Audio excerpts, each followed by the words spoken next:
confounded. Merodach is broken in pieces. Her idols are confounded. Her images are broken in pieces, man. Alright?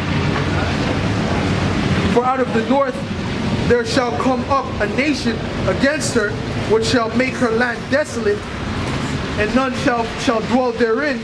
They shall remove, they shall depart, both man and beast, man. Alright, so that's going into what? The land of America, man. Alright, that's Babylon the Great. Okay, this is not talking about ancient Babylon, man. Alright, because ancient Babylon was never fully destroyed. It's still being inhabited to this day. Alright, it's known as Iraq today. Alright, so this is why you guys aren't qualified to preach the scriptures, man. Because you guys don't know history, man. You don't know history. You don't understand spiritual things, man. So you guys should just put the scriptures down, man. All right. Let me continue with this. Verse 4. In those days and in that time, saith the Lord, the children of Israel shall come. They shall they and the children of Judah together going and weeping. They shall go and seek the Lord their power, man. All right. So that's what we're doing right now, man. The children of Israel, the children of Judah, all right, which is the southern kingdom, which will be consisted of Judah, Benjamin, and Levi, and the northern kingdom, which will be considered of Ephraim on down, man. All right. We're seeking the Lord our power now, man. All right. We're looking for the Heavenly Father now, man, because we know once we went to slavery and all these different things came upon us, we lost that, man. All right. We lost touch with our power, man. But our power has gave us back that touch, man. Alright? So that brothers are coming back and they're waking up. They're realizing who the enemy is, man. Alright? All this time, the enemy has been doing nothing but wickedness to you. And you couldn't see who the enemy was, man. Alright? But the brothers can see that, man. We can see clearly. Alright? Let me read that again, man. In those days and in that time, saith the Lord, the children of Israel shall come, and the children of Judah together, going and weeping. They shall go and seek the Lord their power, man. And that's what we're doing, man. We're seeking the Lord our power, man. All right? And bidding our people to the marriage. All right? All right? And all of our people, man. And the ones who get it, get it. Okay, I don't care, how you look like or where you came from. As long as your spirit resonates and you're an Israelite, man, that's it, man. All right, you can get into this truth, and if you endure to the end, you're gonna be delivered. That's it, man. All right, but if you're a heathen, all right, you can't get into this, man. No matter how much you try, all right, a heathen can't get into this. It's impossible, man. All right, the Spirit's gonna reveal that he's a heathen, man. Okay, this book was written for the Israelites and the Israelites only, man. All right. They shall ask the way to Zion, with their faces thitherward, saying, come and let us join ourselves to the Lord in a perpetual covenant that shall not be forgotten, man. All right, so the covenant is not going to be forgotten, man. All right, when the Heavenly Father makes an agreement, he doesn't turn back on his agreement, man. He doesn't lie like the so-called white man. The so-called white man will give you, will write and sign a paper saying that he'll do this and this and this for you. But then he'll turn around and stab you in your back, man, and do the exact opposite. Look what he did to Gad, man. Look what he did to all our people, man. All right? So the Heavenly Father is righteous. He ain't going to do that. If he made a promise, right, because he made a promise to Abraham, Isaac, and Jacob. Whatever that promise is, man, whatever he said he's going to do, he will do, man. Let me continue, man. My people have been lost sheep. Their shepherds have caused them to go astray. They have turned them away on the mountains. They have gone from mountain to hill. They have forgotten their resting place, man. And our resting place is Jerusalem, man. All right, our resting place is Israel. All right, that's where we're our resting place. That's where we're supposed to be, man. All right. But right now we have heathens in that land. Okay. But those heathens will be taken out of that land, and the righteous people, the right people, will be put into that land. Okay? Matter of fact, since we're getting on the covenant, I want to get Hebrews the 8th chapter. Alright, this is Hebrews 8.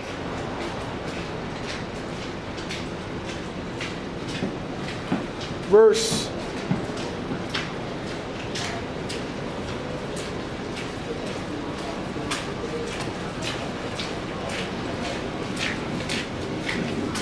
This is Hebrews 8 verse 6. But now hath he obtained,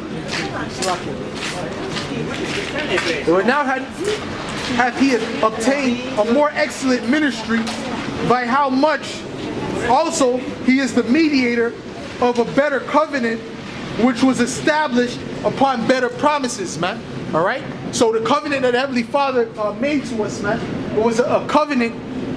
The second covenant is a covenant upon better promises. All right? Because the first one was what? When Moses came with the laws and the statutes and commandments from the Heavenly Father, right? We were supposed to keep that, and he would put us on high above all the nations. But obviously we didn't keep that, man. Israel was going off left and right, man. All right? We didn't keep the law, statutes, and commandments that the Heavenly Father told us to keep, man. All right? Even when you go to the northern kingdom, right, with the, Ephraim and Gad and Reuben, right? They were supposed to come to this land, this side of the earth, the Western Hemisphere, in order to learn, in order to keep the customs of the Heavenly Father, man. That's why they came here, all right? When they speak about the so-called Native Americans, they say they came in the Bering Strait. That's not true. You didn't come on the Bering Strait in no ice age. That's not the truth. You came here. It's written in the scriptures how you came here, man. You came here on boats from there to get away from the heathen, man. All right? Matter of fact, I'm going to read that in a second, but I just want to get into this and show you what the second covenant's all about. All right? For if the first covenant had been faultless, then should no place have been sought for the second. For finding fault with them, he saith, Behold, the days come, saith the Lord, when I will make a new covenant with the house of Israel and with the house of Judah. All right? Not according to the covenant that I made with their fathers in the day when I took them out of the land of Egypt, because they continued not in my covenant, and I regarded them not, saith the Lord, man. All right? So the Heavenly Father regarded us, man, because what? We disobeyed the commandments, man. We weren't keeping the law, statutes, and commandments, man. All right? We were going out, worshiping other gods, you know, following the ways of the heathen, all right, as it is to this day, okay? Well, guess what? The Most High said what? He said that he will not destroy Jacob utterly, man, all right? He said that he will leave a remnant, all right? And that remnant is going to return back to him, and through them, the rest of the nation will come back, man, in that perpetual covenant, okay? Let me continue with that.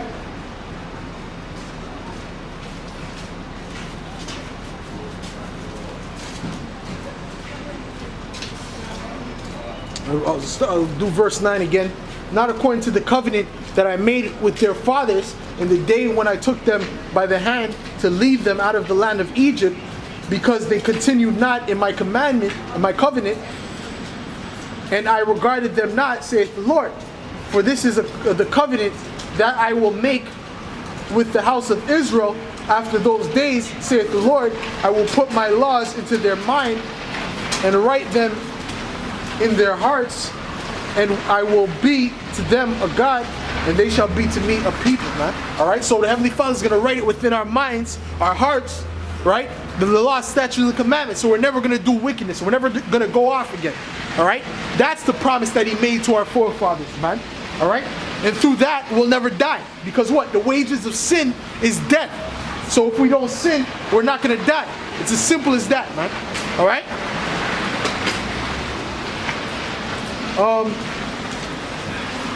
Let me see. And they shall not teach every man his neighbor, and every man his brother, saying, Know the Lord, for all shall know me, from the least to the greatest.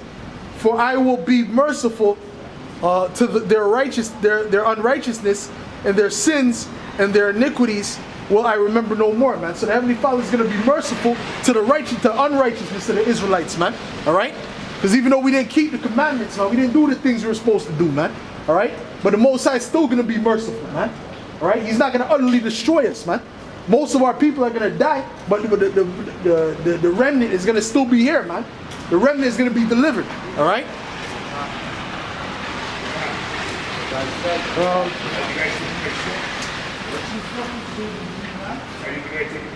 Verse 13, and that he saith, a new covenant he hath made, the first old. Now that which decayeth and waxeth old is ready to vanish away. All right. So the old covenant is ready to vanish away, but the new covenant is going to be established, man. All right. Which is where we're gonna write those laws within our inward parts, man. The Heavenly Father is gonna write those laws within our inward parts so that will never go off, man. All right. We'll be perfect. All right. That's when we're never gonna be able to die or anything like that, man. All right, because what it says, the wages of sin is death. Okay, and that's only gonna be for the Israelites. That's not gonna be for these other heathens, man. Only the Israelites are gonna get that promise in that covenant, man, because the promise was made to them. All right, and like I said before, man, this is why Gad and the rest of these nations, the northern kingdom and Ephraim and all them, they came to this side of the earth to practice those covenants, man. All right, to rehearse those righteous laws, man. To do the laws, the statutes, and commandments. I'm gonna get that in 2nd Ezra 13.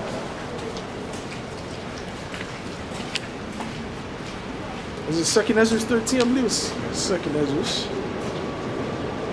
13.